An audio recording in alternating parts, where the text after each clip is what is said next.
आज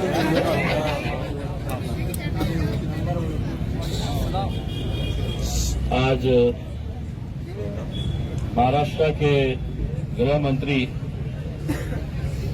महाराष्ट्र के उप मुख्यमंत्री देवेंद्र फडणवीस साहब ने मीडिया से बात करते हुए बताया कि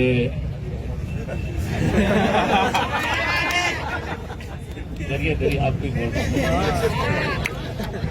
ये बताया है कि यह आंदोलन अब बंद कर देना चाहिए।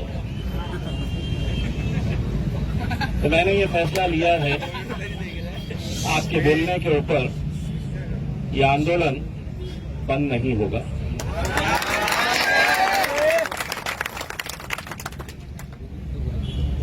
और आपने उस वक्त हमें बोलने का इख्तियार खत्म कर दिए जब अपने कानून की धज्जियां उड़ाते हुए, जब मामला अदालत में चल रहा है तो अदालत का फैसला आने से पहले जब आपने ये पैगाम दे दिया कि हम अदालत को भी नहीं गिनते, अगर आप अदालत को नहीं गिनते तो इम्तियाज जलील भी आपको नहीं गिनता।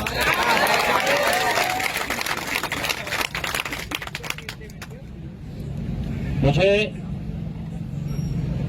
जितनी खुशी है कि आज अल्हम्दुलिल्लाह हम 8 दिन से यहां पर बैठे हुए हैं, हर रोज नए नए चेहरे यहां पर देखने को मिलते हैं, लेकिन मेरी जितनी उम्मीदें थी कि ये मुद्दा कोई इम्तियाज जलील के नाम का नहीं है कि मेरा नाम बदल रहा है या किसी शख्स का नाम बदल रहा है, किसी इमारत का नाम बदल रहा है, किसी सड़क का नाम बदल रहा है। ये हमारे शहर का, हमारी पहचान का नाम बदलने के बावजूद भी अगर हम देख रहे हैं कि महज कुछ हजारों के अंदर लोग अगर इसे साइन करके दे रहे हैं, महज चंद हजार अगर सिग्नेचर्स वहां तक पहुंचे हैं, तो कहीं ना कहीं मेरे मन में यह सवाल आ रहा है कि इम्तियाज जलील, तुम ये अपना वक्त जाया तो नहीं कर रहे, तुम एक ऐसी लड़ाई तो नहीं लड़ रहे हैं जिसका नतीजा निकलने से पहले ही लोग ये समझ रहे हैं कि हम हार गए हैं। वरना क्या वजह है कि जो जिला अपने खासदार को चुनने के लिए इतनी मेहनत करके 4 लाख वोट दे सकता है, तो वो 4 लाख लोग कहां गायब हो गए हैं, कहां चले गए हैं वो लोग? जिस शिद्दत के साथ, जिस ताकत के साथ, जिस जुनून के साथ, जिस दीवानगी के साथ तुम लोग मुझे जिताने के लिए मेहनतें कर रहे थे। मैंने कल भी ये बात कही थी, आज दोबारा दोहरा रहा हूं। अगर मुझे मौका मिला, सरकार ने मुझसे ये कहा कि तुम्हें खासदारकी चाहिए या औरंगाबाद चाहिए, तो इम्तियाज जलील कहेगा कि मुझे औरंगाबाद चाहिए। लेकिन अगर हमारे अपने शहर के ही लोग इतने बेबस और मुर्दा हो चुके हैं, जिंदा लाशों की तरह अगर वो चल रहे हैं और ये दावा कर रहे हैं कि मैं इंसान हूं, मेरी सांसें चलती हैं, मैं इंसान हूं, मुझे शक होता है। हम मुर्दा हो चुके हैं, हम जिंदा लाशों की तरह चल रहे हैं, हमारे अंदर लड़ने की क़ुव्वत खत्म हो चुकी है। ये लड़ाई जब हमने लिए हाथों के अंदर, तो मुझे भी नहीं पता था कि कितने लोग आएंगे, कि लोग बैठेंगे इंडेफिनेट तौर के ऊपर, मुझे नहीं पता था। लेकिन कम से कम 2 ईमानदार लोग, 4 ईमानदार लोग अगर निकले, तो कई सारे लोगों ने अपने शेरों के जरिए बताया कि हम तो अकेले चले थे, काफिला बढ़ता गया, लेकिन उस काफिले की तादाद कितनी है, ये भी हमें गौर करने की जरूरत है। मैं हर घंटा मैं यहां के ग्रुप्स के ऊपर मैं देखते रहता हूं कि कितने लोग यहां पर बैठे हैं, क्योंकि जितने ज्यादा लोग यहां पर बैठते हैं मुझ में उतनी ही ताकत मिलती है उनसे लड़ने के लिए। लेकिन अभी जाओ, अभी निकलिए यहां से, हम बंद करते हैं अभी से। जाइए, आपको बुड्डी लाइन की होटलें, चौराहे भरे पड़े मिलेंगे। रोशन गेट के ऊपर नौजवान लड़के भरे पड़े मिलेंगे। किरारपुरा कटकट गेट की होटलों के अंदर बैठने के लिए जगह नहीं रहेगी, भरे पड़े हैं वहां पर। मैं ये किसके लिए, हम किसके लिए कर रहे हैं ये? बहुत संजीदगी से हमें इस बात के ऊपर गौर करने की जरूरत है। जैसे ही खबर मिलती है कि मैं आने वाला हूं, मेरे खुद के लोग आधे घंटे के अंदर मौजूद हो जाते हैं। ये मुझे दिखाने के लिए मत आइए, औरंगाबाद के लिए आइए।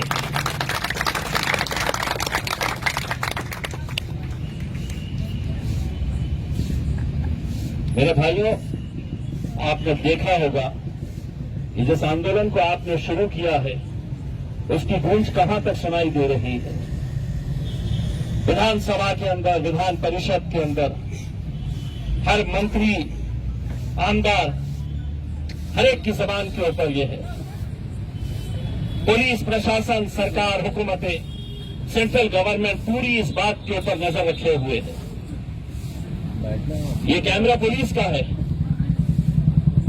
ये यहां पर लगाया इसीलिए गया है कि यहां पर बैठने वाले कौन लोग हैं, यहां पर बोलने वाले कौन लोग हैं, क्या यहां पर कोई गलत तरह की बातें हो रही हैं, क्या किसी शिवसेना के आमदार ने पुलिस को बताया है, पुलिस कमिश्नर को, कि यहां पर गुंडे बैठते हैं, गुंडों का जमावड़ा हो रहा है। ये देखने के लिए ये सब किया जा रहा है। लेकिन अगर तुम समझेंगे कि नहीं, मैं तो घर में आराम करूंगा, धूप है, मैं क्यों यहां पर आकर बैठूं, मुझे धूप में तकलीफ होती है, मैं घर में अपना आराम करूंगा, आप कह दीजिएगा कि नहीं, हमें औरंगाबाद नाम अब नहीं चाहिए।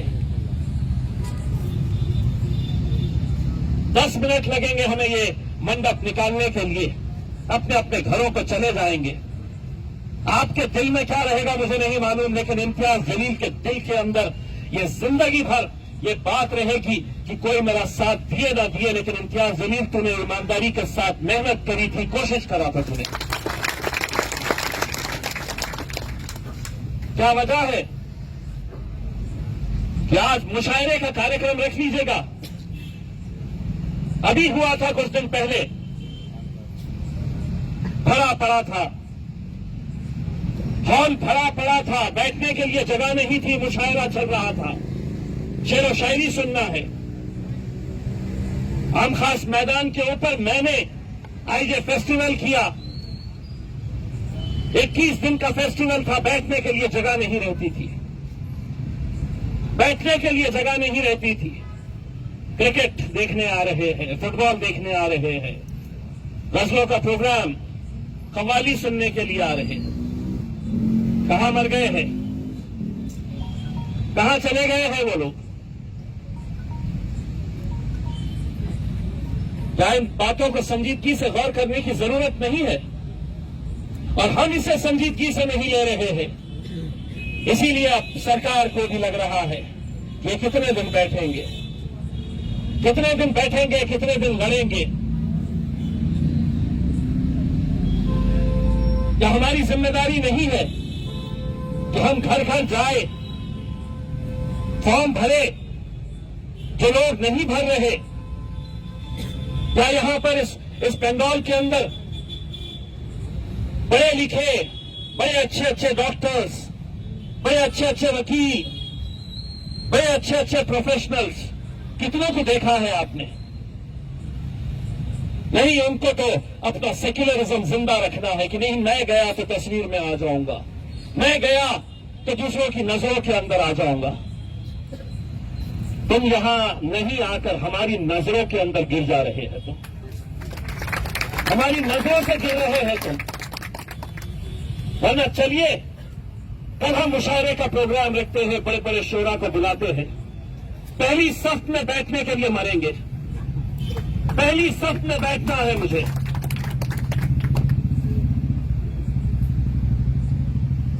मैं कोई,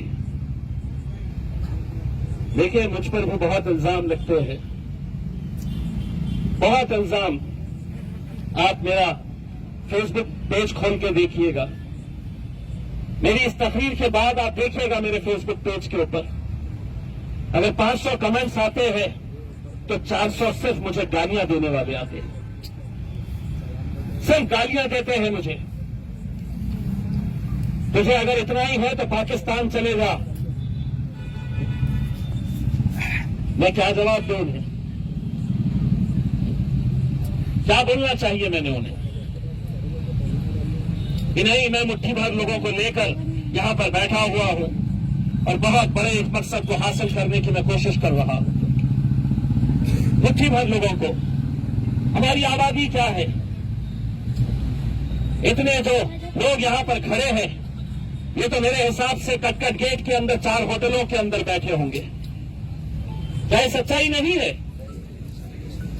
खुदी लाइन के चौराहे पे चले जाइए। मैंने तो आज बार बार ये बात दोहरा रहा हूं उन तमाम सियासी पार्टियों को कि तुमसे अगर इम्तियाज जलील से तुम्हें शिकायत है, तुम अपना मंडप बाजू लगा लो, मेरे साथ मत आओ, या बोलो कि इसका नेतृत्व हम करेंगे, इम्तियाज जलील तो हमारे पीछे रहना, इम्तियाज जलील तुम्हारे पीछे रहने के लिए तैयार है। अलग अलग सियासी पार्टी के लोग कैसा न कैसा निशाना बनाने की कोशिश कर रहे हैं। मीडिया वालों को अब यह आंदोलन कम नजर आ रहा है, हमारी बिरयानी ज्यादा नजर आ रही है। आप बिरयानी निकाल रहे थे, आप बिरयानी निकाल के दे रहे थे, वो खबर बन गई है। आपने बोले थे भूख हड़ताल है, फिर बिरयानी क्यों खा रहे थे? फिर बिरयानी कैसी खाई गई? आपने तो बोला था कि अनशन रहेगा करके। अगर डिक्लेयर मैंने किया था भूख हड़ताल रहेगी तो 10 मिनट में मैंने खत्म कर दिया भूख हड़ताल, क्योंकि बिरयानी खिलाना था मेरे को। क्या करता था? जब फांसी पे लटकाएगा मुझे, हाँ कि नहीं, तुमने बोले थे कि भूख हड़ताल पे रहेंगे तो भूखे रहना था और मर जाना था। नहीं, मैंने बोला जितने रहेंगे यहां पर खा पी के मस्त तंदुरुस्त रहेंगे, बिरयानी भी खाएंगे और नान खरिया भी खाएंगे। तो रिपोर्टर को मैंने पूछा खाया क्या कभी नान? तो खबर यही कि नहीं, बिरयानी मेरे इम्तियाज जलील निकाल रहा है बोले भगोने में से। वो इसलिए कि उन्हें भी लग रहा है कि यहां पर जिस संजीदगी के साथ हमें बैठना है, जिस संजीदा मुद्दे को लेकर हमें आगे बढ़ना है, कहीं ना कहीं उससे हम भटक रहे हैं। तो इसीलिए उन्हें बिरयानी नजर आ रही है, इसीलिए उन्हें दूसरी अलग अलग बातें नजर आ रही है। मेरे भाइयों, लोकसभा का अधिवेशन शुरू होने वाला है। मुझे यह मुद्दा लोकसभा के अंदर भी उठाना है।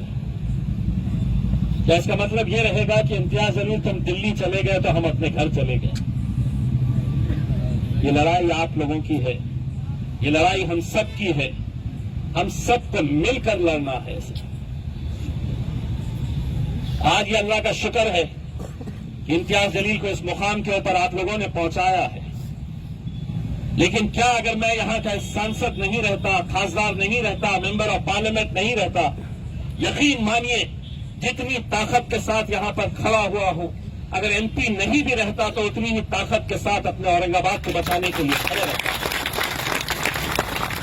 इतने गालियां, इतने ताने सुनने के बावजूद भी लोग मुझसे कहते हैं कि साहब आपकी इमेज अलग है, आप क्यों इस तरह से इस मुद्दे को, कोई नहीं साथ दे रहा है आपका, कोई सियासी पार्टी आपका साथ नहीं दे रही है, उसके बावजूद आप क्यों यहां पर बैठे हुए हैं? हम कैंडल मार्च का लेकर चले गए, 1,500 लोगों के ऊपर केस, इम्तियाज जलील के साथ जिन जिन के नाम याद आ रहे थे 29 लोगों के नाम के साथ 1,500 अनजान व्यक्तियों के ऊपर केस रजिस्टर हुआ। आप लोग सब कैंडल मार्च में थे?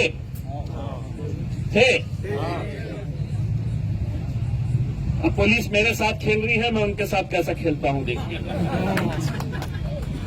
जेल जाने से कोई डरता नहीं है ना, केस से कोई डरता नहीं है। अब ऐलान करूंगा कि सिटी चौक पुलिस स्टेशन के सामने 5,000 लोग लाइन लगा के खड़े रहेंगे, ये बोलने के लिए कि उसमें मैं भी शामिल था।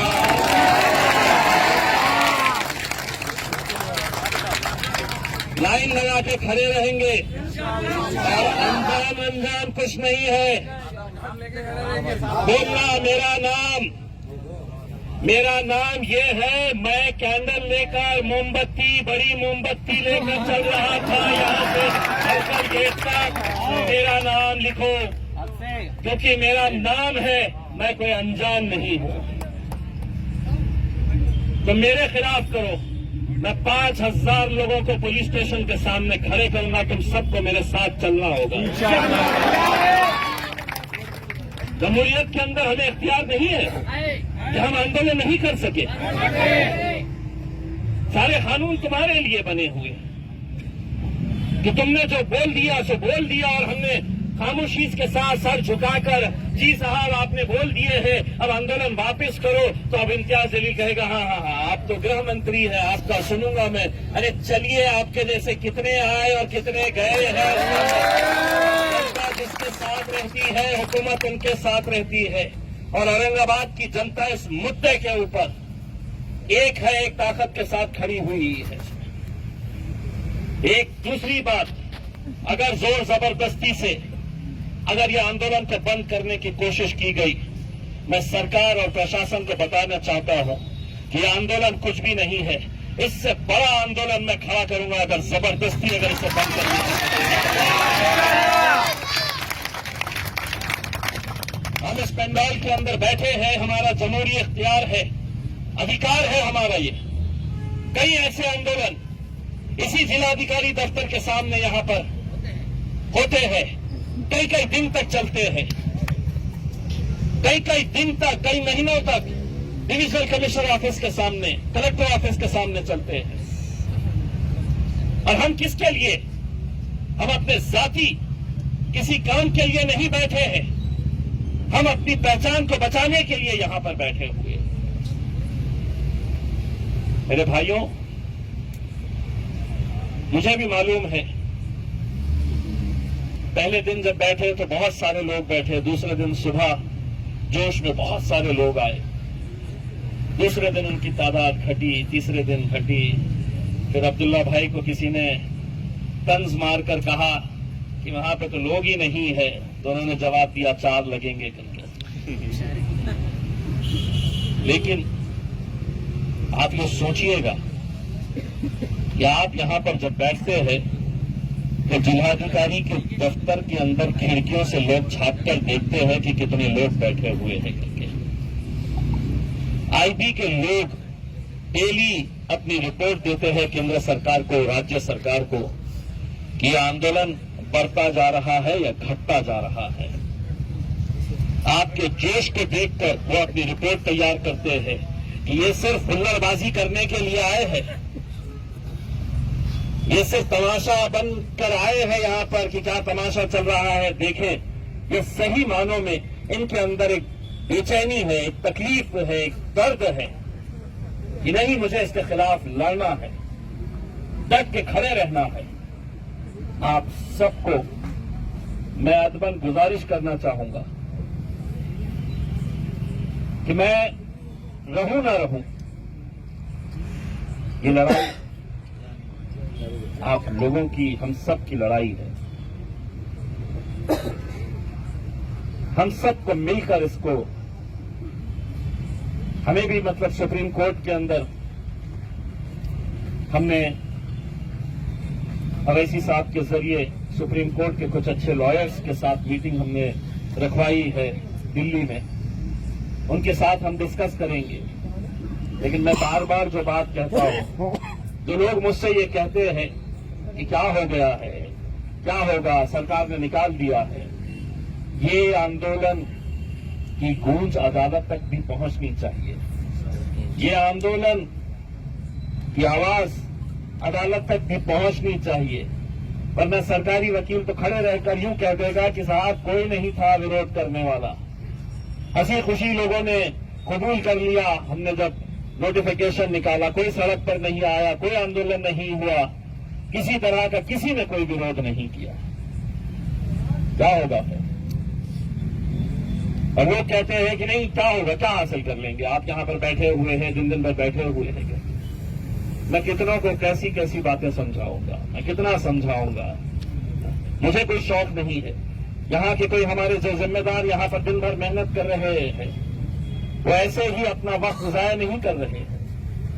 कहीं न कहीं अदालत का फैसला भी इस आंदोलन से जुड़ा हुआ है। अदालत को भी ये पता चलना चाहिए कि हजारों की तादाद के अंदर रोज इकट्ठा होते हैं लोग, दिन और रात बैठे हुए हैं, पूरी मुहिम वो चला रहे हैं, पूरे अमन के साथ वो कर रहे हैं, उनके अंदर नाराजगी है। ये मैसेज जाना बहुत जरूरी है। मैं सिर्फ आप लोगों से यही कहूंगा कि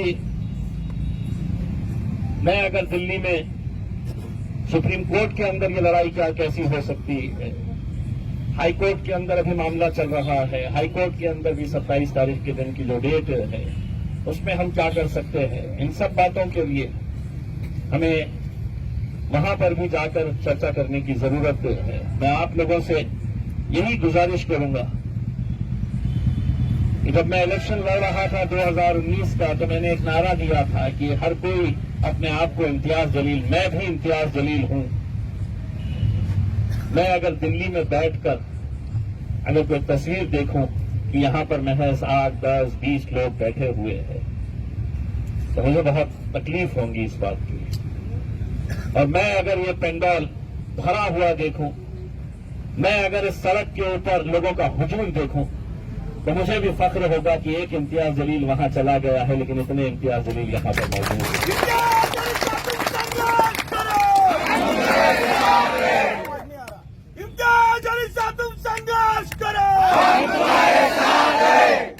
मुझे कितनी खुशी होती है जब वो लोग चाय यहाँ पर लेके आके चाय बांट रहे हैं, फिर खाने की जिम्मेदारी ले लिया है कि साहब आज मैं खाना खिलाऊंगा करके।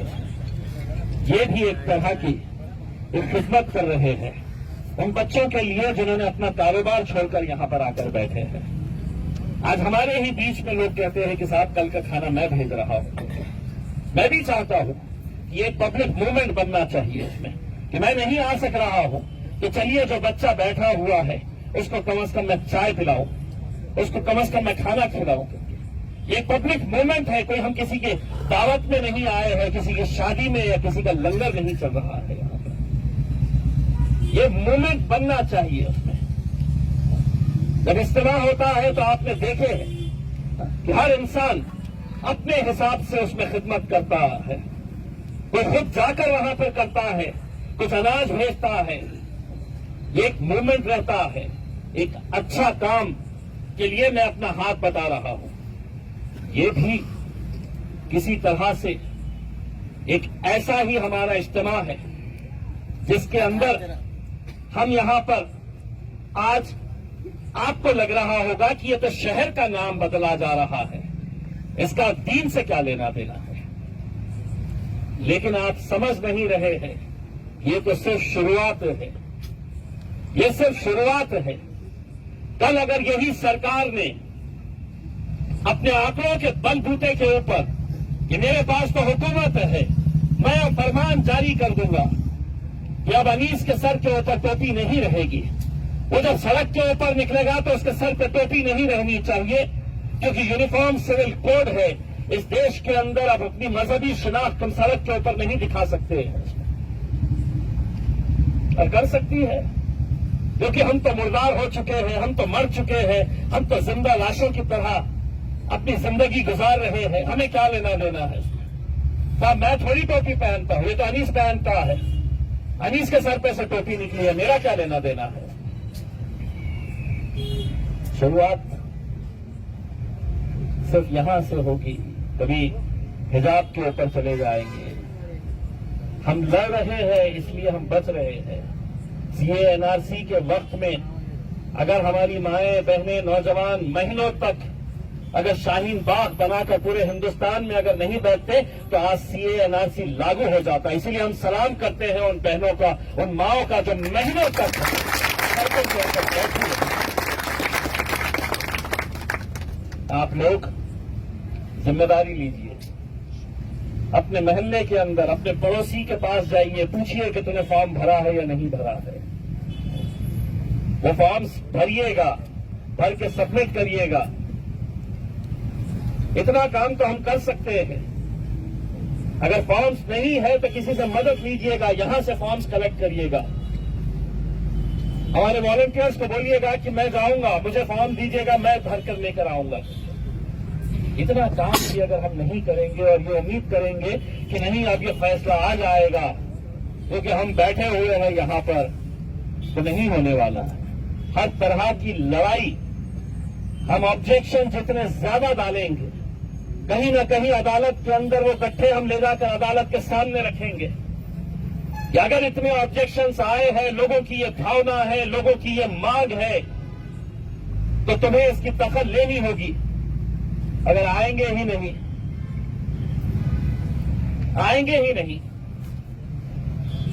आप पूछिए नौजवान लड़कों से, चलते चलते पूछिए कि तुमने फॉर्म भरा है क्या करके, कितने लोग कहेंगे आपको। निकलिए घरों के बाहर, अगर यहां नहीं बैठ रहे हैं तो जाइए पड़ोस में, अपने मोहल्ले के अंदर जाइए। अल्लाह ने हमको सब कुछ दिया है। ये बच्चे जो यहां पर आए हैं बोल नहीं सकते हैं, हमको तो अल्लाह ने जबान दी है, हम तो अल्लाह का शुक्र अदा करना चाहिए। लेकिन अगर आज यही हालत रही तो हमसे तो अच्छे ये है कि कम से कम इनके अंदर जज्बा है कि हम बोल नहीं सकते हैं, लेकिन जाके कम से कम इनके साथ खड़े रहेंगे, ताकत देंगे इन्हें। दोस्तों, मैं जिस हालात से गुजर रहा हूं, शायद इस बात का आपको अंदाजा भी नहीं होगा कि किस तरह का प्रेशर मेरे ऊपर बना रहता है ये मंडप उठाने के लिए या आंदोलन को खत्म करने के लिए। लेकिन इसके बावजूद भी अगर मैं डट कर खड़ा हुआ हूं तो उसकी वजह सिर्फ यही है कि मेरी हिफाजत मेरी अल्लाह करने वाला है, मेरा रब करने वाला है। आज जिस तरह के मैसेजेस मुझे आते हैं, आज जिस तरह के व्हाट्सएप के ऊपर जो लोग कैसी कैसी बातें लिखकर भेजते हैं, मैं उसको इसलिए ओपन नहीं करता हूं, मैं इसलिए इसे सामने नहीं लेकर आता हूं कि मुझे यह लगता है कि कहीं ना कहीं कोई दीवाना इसके ऊपर कोई रिएक्ट न कर दे, कोई गलत तरह का उसी लहजे के अंदर जवाब न दे दे। आज क्राइम ब्रांच के अंदर, पुलिस कमिश्नरेट के अंदर एक स्पेशल सेल बनाया गया है। एक स्पेशल सेल पूरी तरह से काम कर रहा है कि सोशल मीडिया के ऊपर इस बारे में कौन कैसा बयान दे रहा है करके पूरी टीम्स बैठी हुई है, सिर्फ इस बात के ऊपर नजर रखने के लिए कि व्हाट्सएप के ऊपर कौन मैसेज डाल रहा है, कौन फेसबुक के ऊपर क्या मैसेज डाल रहा है करके। आपका जोश, आपका जज्बा, आपका गुस्सा जो है, अगर आपको निकालना है तो आप वो गुस्सा उन फॉर्म्स के ऊपर निकालिए जो आपको गवर्नमेंट ने एक मौका दिया है कि अगर तुमको नहीं चाहिए तो भरो फॉर्म, ऑब्जेक्शन भर के दो हमारे पास। 5,000, 6,000, 8,000। क्या वजह है कि आप लोग, मैं हमारे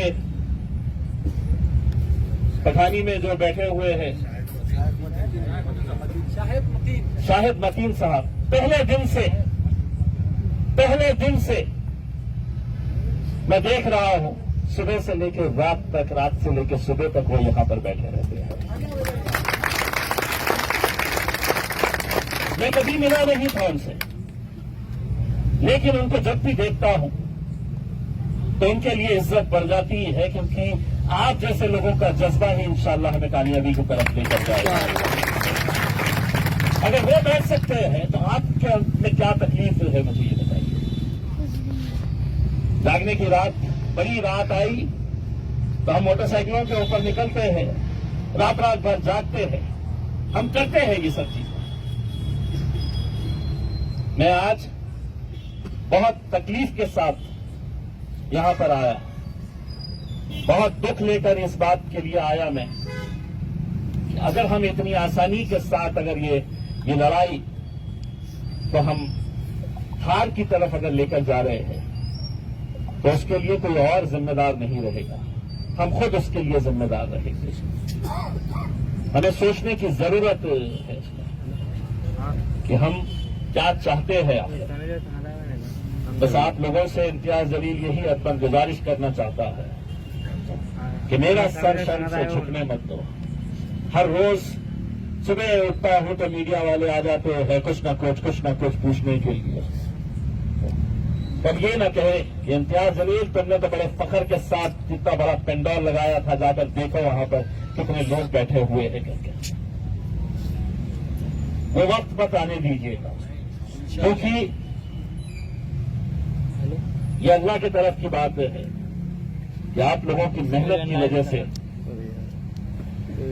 आज आपने इम्तियाज जलील को उस ऐवान के अंदर भिजाया है जहां पर 550 लोग इस देश को कैसा चलाया जाए इसका फैसला करते हैं।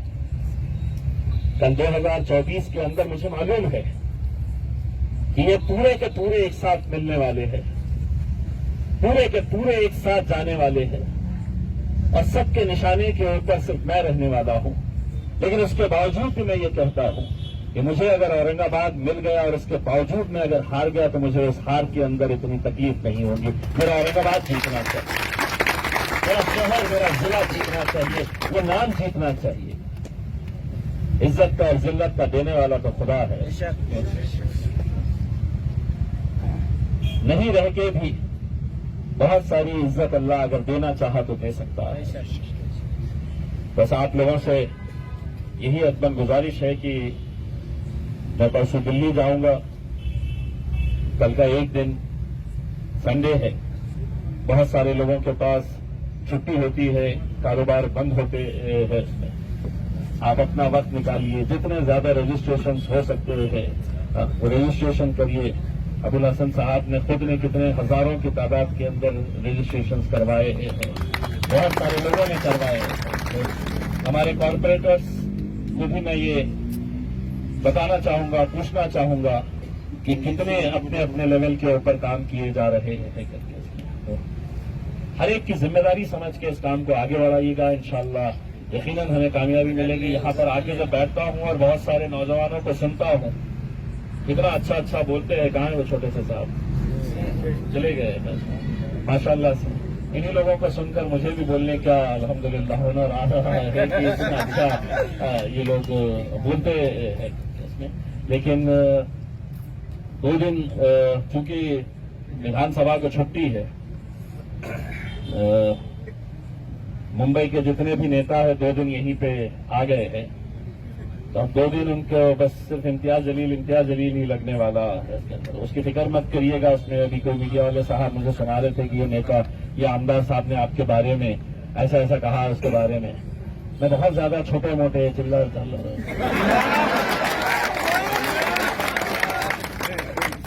बहुत ज्यादा देता नहीं है। चिल्लर भी हो तो अपने मयार का का रहा तो फिर बात करने में भी मजा आती है। चिल्लर गिनती साहब अब दिल्ली में जाकर है तो अब छोटे मोटे नेताओं को तो बोलते हैं सीधा सिर्फ 2 ही लोगों से बात होगी, मोदी, अमित शाह, बस बाकी और किसी को नहीं। यही 2 लोगों को। अब जब उनको करते हैं तुम्हारे बाप के बाप को हम आगे घेरते हैं तो तुम्हारी क्या है